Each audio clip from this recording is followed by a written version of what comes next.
민주당 지지자들은 오늘도 축제입니다. 바로 서른이 탈당했기 때문인데요. 해당 내용 알아보기 전 구독과 좋아요 부탁드립니다. 하위 10% 평가를 받은 서른이 탈당 선언을 했습니다. 그런데 탈당 선언하며 발언한 내용이 정말 서른다웠는데요. 그는 이제 민주당은 이러한 민주적 공당이 아니라 이재명 대표의 지배를 받는 전체주의적 사당으로 변모됐다며 이제 민주당은 국민을 위해 어떤 정치를 해야 하느냐며 심도 있게 토론하는 것이 아닌 어떻게 아부해야 이 대표에게 인정받고 공천을 받을 수 있을 것인지만 고민하는 정당이 돼버렸다고 발언했습니다. 그러면서 다시 민주당이 옛날에 참된 민주정당이 될 수 있도록 외부에서 가차없이 비판하겠다며 언급하기도 했습니다. 여전히 서른 의원은 민주당을 보며 사당화를 주장하고 있는 모습입니다. 서른 의원은 굉장히 착각하고 있는데요. 서른 의원이 사실상 컷오프되고 탈당하게 된 것은 속이 시원한 내용이 분명합니다. 다만 바로잡고 가야 할 것은 서른 의원이 하위 10% 평가를 받게 된 건 단순 비명계여서 그런 것이 아니라는 사실입니다. 친명이었던 양이원영도 컷오프를 당한 반면에 단수 공천을 받은 고민정, 최인호, 박재호, 전재수, 이소영, 허영 등 많은 비명계 의원을 보면 단순히 친명계라고 공천 주고 비명계라고 컷오프가 아니라는 것이죠.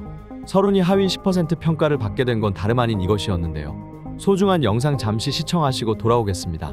이재명 대표가 자신을 하위 10%로 만든 것처럼 얘기를 하고 자신을 탄압하는 것처럼 말하잖아요. 그거는 전혀 사실이 아닙니다. 왜냐하면 그 점수는 작년 11월에 그러니까 이런 난리를 9월에 치고 10월에 누가 찬성표를 던졌냐 가지고 한참 국민에 이어진 직후 11월에 의원들 단면평가라는 게 있었어요. 서로가 서로에게 점수를 주는 겁니다. 서로가 서로에게 점수를 주는 건데 우리는 잘 모르지만 의원들끼리는 다 알거든요. 그 의원들과 자기 당의 대표를 윤석열 대통령에게 그 목을 바치려고 한 거 아닙니까? 그 행위에 대해서 동료 의원들과 당직자들이 아주 낮은 점수를 준 거예요. 그러면 자기가 한 행동이 돌아올 줄 몰랐나요? 작용이 있으면 반작용이 있는 겁니다. 자기 선택에 따라 보상도 있고 대가도 있는 거예요. 그 대가가 온 겁니다. 그랬더니 자기는 억울한 거예요. 자기는 목을 따서 바치려고 해놓고. 네, 맞습니다.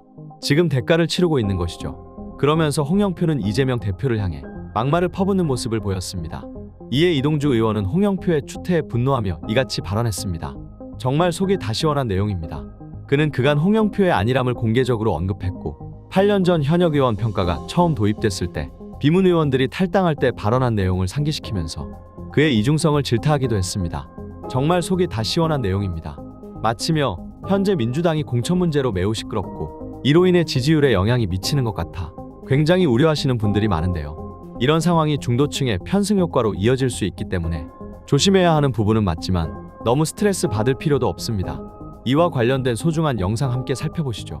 4년 전에도 이 시기에 여론조사는 국힘이 이기고 있었습니다. 선거 전에 뒤집어진 거지. 그래서 지금 여론조사 믿지 마시고 오늘 나온 여론조사 두 개는 유선을 20% 30% 집어넣었더만 그렇게 해서 지금 돌리고 있는데 뭘 지금 여론조사라고 얘기합니까? 또 계속 제가 이 시간에 말씀드렸습니다만은 보수가 10% 9% 더 많이 응답한다. 그래서 이번에 공천으로 개혁적인 모습을 이재명이 보여줬다. 뭐 당에서 원로고 뭐고 반명들이고 막 쌩 난리를 치지만 개혁적인 모습 보여줬다. 그러면은 이제 우리 지지자들이 거기에 좀 호응해줘야 됩니다. 그러니까 여론조사 좀 잘 받고 응답도 좀 잘해주고 좀 결집시키는 이런 모습을 여러분들 좀 해야 된다. 그게 필요하다고 생각합니다.